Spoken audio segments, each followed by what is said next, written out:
I'm Katie Couric. Is the diabetes drug Avandia safe? Today, that controversy exploded on Capitol Hill. This is really absurd. This is ridiculous. What you're saying is a warning. And we'll hear from the man who blew the whistle on the drug, just as he did Vioxx. The China Beijing doesn't want you to see, now producing so much dangerous pollution, it's reaching our shores. This is the CBS Evening News with Katie Couric.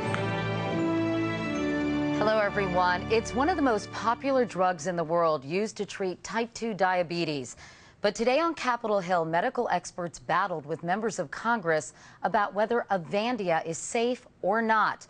The stakes are huge in this battle. Worldwide, more than 6 million people have used Avandia. About 1 million Americans are using it right now. Last year alone, Avandia's U.S. sales were more than $2 billion. We have 2 reports tonight, including an interview with a doctor who first questioned the safety of the drug. Here's Wyatt Andrews. You're whacking on a business that is doing its job. In an unusually raucous hearing that Republicans slammed as a show trial, the FDA said it is keeping the diabetes drug Avandia on the market because its review does not confirm that Avandia may increase the risk of heart attacks. Up to this point in time, we have not had sufficient data of a nature that we could rely upon to draw that conclusion. Avandia, a drug that lowers the blood sugar of patients with type 2 diabetes, has raised heart-related safety flags almost from day one. The warning label for Avandia cautions physicians that one side effect might be cardiac failure. And for 2 years, the drug's own maker, GlaxoSmithKline, has told the FDA Avandia needs to be studied for the risk of heart attack. This is really absurd. This is ridiculous. Democrats wanted to know why the FDA had not demanded studies much earlier. It took 8 years before you got that study, and there have been enough warning signs that this is a problem. But Republicans mounted a slashing defense of what they called a beneficial drug. Do you buy stocks yourself, Dr. Nissen? They questioned the political motives of Dr. Stephen Nissen, the cardiologist who warned of the heart attack risk and suggested he had caused a drop in the price of Glaxo's stock. Do you know how much? I don't have specific figures.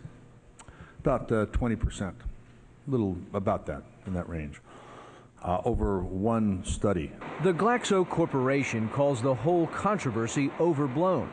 CEO Jean-Pierre Garnier acknowledges the need for more studies, but he describes Avandia as safe. In other words, with Avandia, the risk of a heart attack is very infrequent and not necessarily any more than other similar medicines. While the company defends Avandia as safe, it is also sponsoring a long-term study that looks directly at the relationship between Avandia and heart attacks. The FDA is also asking Glaxo to upgrade the warning on heart failure to black box status, the strongest agency warning to both patients and their physicians. Wyatt Andrews, CBS News, Washington. I'm Nancy Cordes. The man whose findings prompted today's hearings found himself in the hot seat. And it wasn't the first time. It's not that I go looking for trouble. It's just that I want to make sure that we're balanced.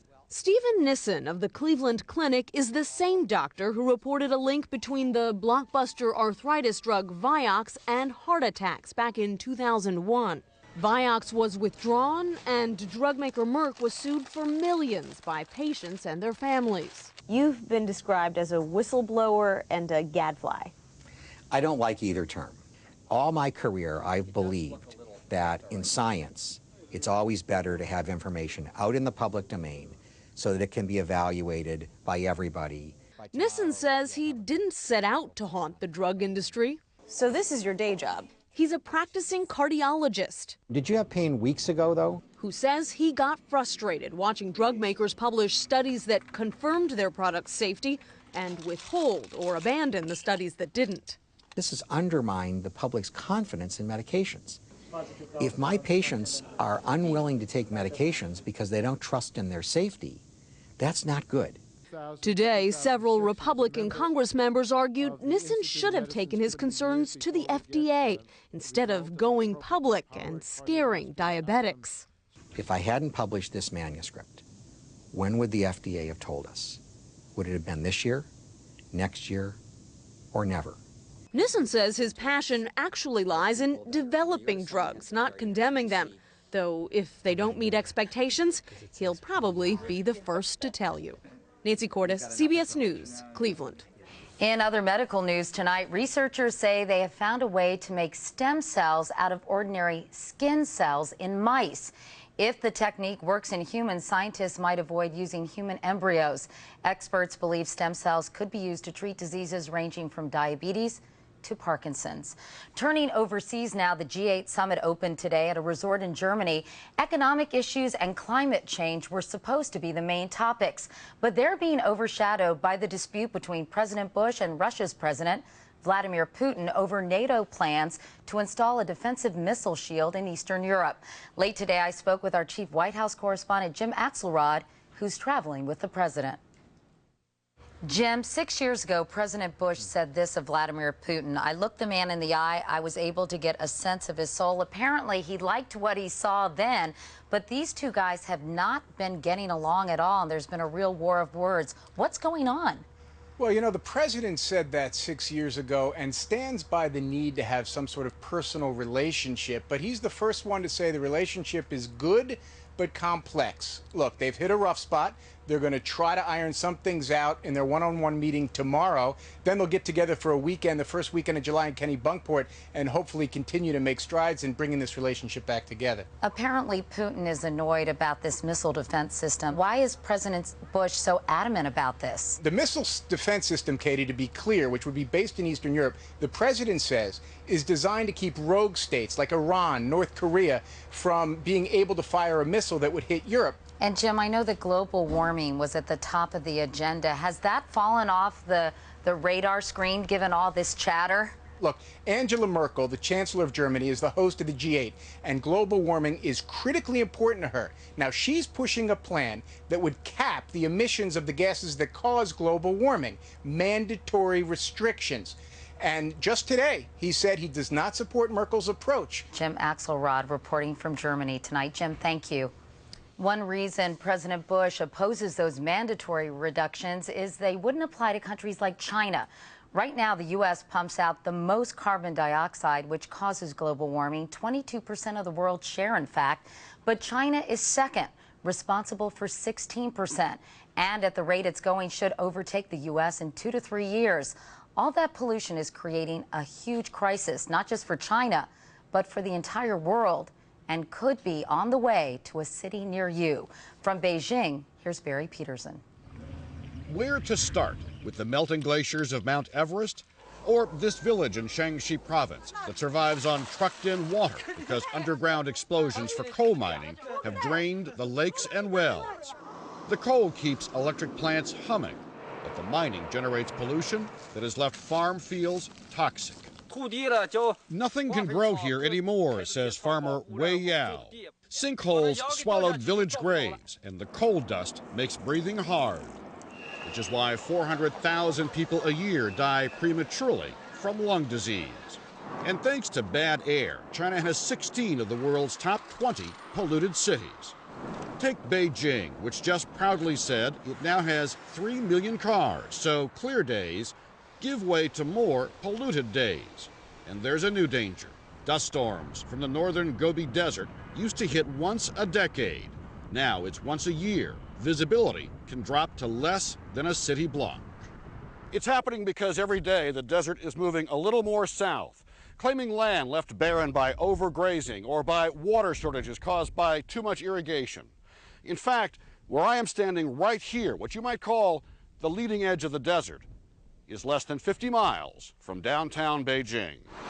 It is America's inaction on the environment that China uses as an excuse. They say as long as the U.S. doesn't move forward, how can you expect a poor country like China to move forward? And an ill wind is blowing China's bad air to America.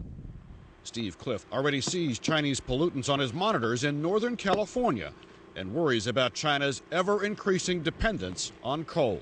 It stands to reason that if one new coal-fired power plant is built per week, that more pollution will be evidenced here in the United States. That also means Americans may soon be paying a price for China's polluted rise to prosperity. Barry Peterson, CBS News, Beijing. Also overseas tonight, a security breach during the Pope's weekly audience at the Vatican. As Benedict was circling St. Peter's Square in an open Jeep, a man jumped over a security barrier and tried to climb on board. Security guards tackled him, and the Pope didn't even seem to notice. The Vatican says the man was a 27-year-old German with mental problems who was looking for attention and was not out to harm the Pope. There is much more CBS News ahead. Tough questions for the man who caused an international TB scare. Was he a victim of bad advice, or was he being devious?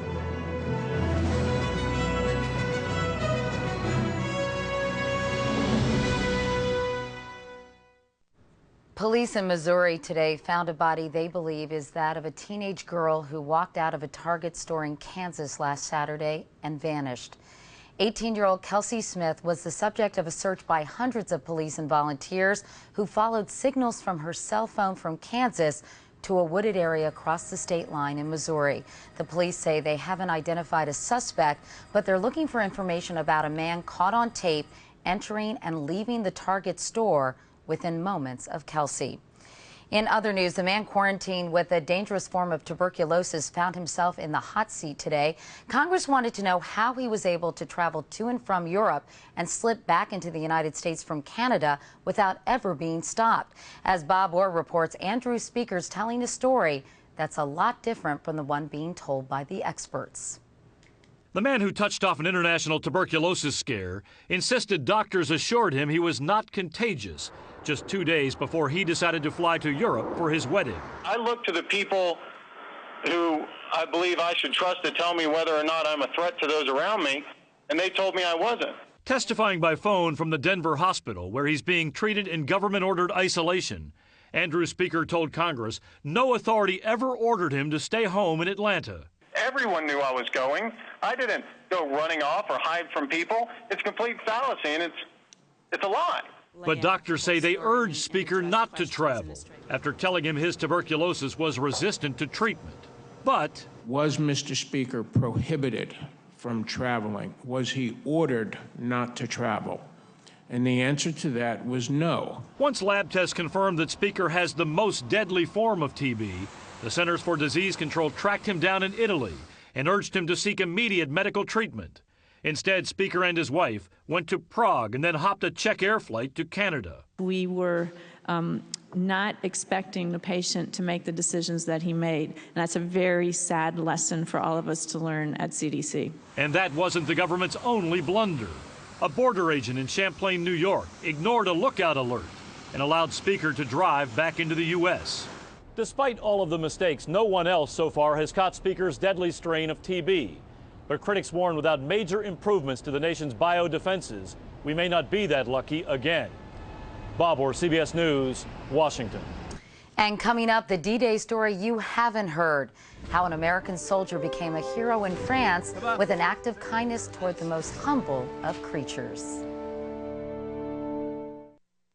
She's a proud veteran of World War II. The USS Intrepid, freshly scrubbed and painted, was moved today from New Jersey to Staten Island, New York, where renovations will be completed. The ship served through the last 2 years of the war in the Pacific, and it was on the move again on this anniversary of D-Day. Meanwhile, in France, Defense Secretary Robert Gates spoke at a memorial service in Normandy, honoring the sacrifice of Allied troops who stormed the beaches 63 years ago today.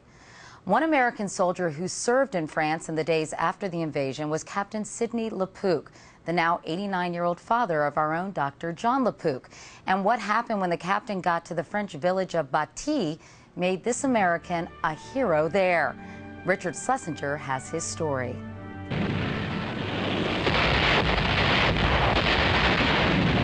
It was D-Day that set the stage 63 years ago today. It allowed one American soldier to advance into France and win his own small victory that never made history, except in the tiny French village of Bati, population 300. Welcome to Bati. Oui. The man in uniform is retired Captain Sidney Lepuc, who served in the 3rd Army, 20th Corps. We were the Ghost Corps. We went like a bat out of hell. And he ended up here in 1944 as a dentist who served as the outfit's medic. It was November 13th. During a shelling attack, Lepuc pulled an injured soldier out of the line of fire, getting nicked by shrapnel himself. But he became a local hero that day after saving a more unlikely patient, another victim of shrapnel. You do what you've got to do. And this was a wound that had to be closed up, and so I closed it up. Did you hesitate at all and think, Not at all, not at all. Lepuc's patient that day was a local, one of the local cows. At any point in this process, did you think to yourself, what in the world am I doing? No, I felt this is what I should be doing. That there's somebody, this somebody was a cow. If it had been a soldier, I would have done that. Say what you will, but in a farming community, saving a cow is something people remember. And in the middle of a war, simple acts of kindness are hard to forget. Our kids were getting blown apart here and there. The Germans were getting blown apart. Everybody was. And here I had an opportunity to do something that I thought was good. Lepuc has been back to France several times since that day. On his latest trip, videotaped by his son, the Lepuc family tracked down some of the few survivors to see if they might still remember what he did. Bonjour. They remembered.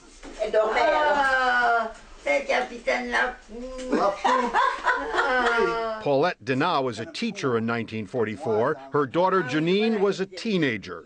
They were both eager to reminisce. I always trusted the Americans, Paulette says, because they saved the cow. On that last trip, Lepuc's family sponsored a lunch for the citizens of Bati, and many of them turned out to cement his place in the history of this tiny town. It's very emotional. Hard to talk.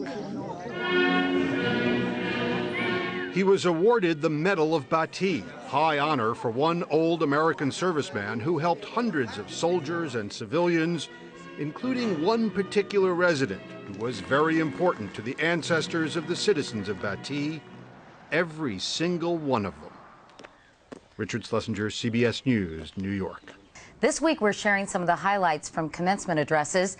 These come under the heading Life Lessons. You're young. Maybe there will be time for a do-over if you don't get it right the first time, but there are no guarantees. There will come a time, as it might have come for me, when there is no time left for do-overs. Every opportunity to reach out, to speak, to touch someone is precious to me, for I don't know how long I have to complete my story. Be fearless. Have the courage to take risks. Go where there are no guarantees. Get out of your comfort zone, even though it's often uncomfortable. The road less traveled is sometimes fraught with barricades, bumps, and uncharted terrain. But it is only on that road where your character is truly tested and your personal growth truly realized. And that's the CBS Evening News. I'm Katie Couric. Thanks for watching. Good night.